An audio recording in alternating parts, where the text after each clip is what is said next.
ഒരു ഫിസിയോതെറാപ്പിസ്റ്റിന്റെ basic salary എത്രയാണെന്ന് അറിയാമോ?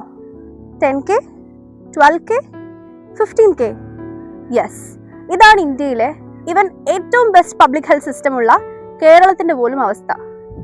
ഫിസിയോതെറാപ്പിസ്റ്റിന്റെ മാത്രമല്ല, Ayurveda doctors, dentist, homeo doctors ഇവരൊക്കെ ഫേസ് ചെയ്യുന്ന ഒരു ഇഷ്യൂ ആണ് ഇത്.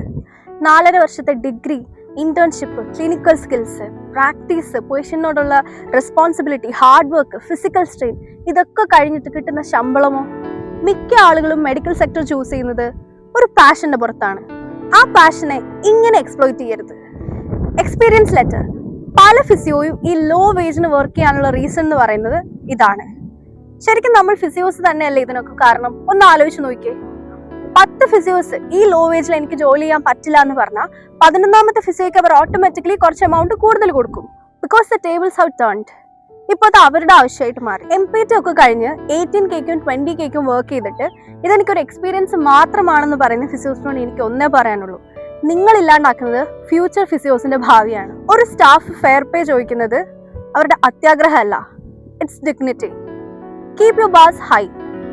Make them realize your worth.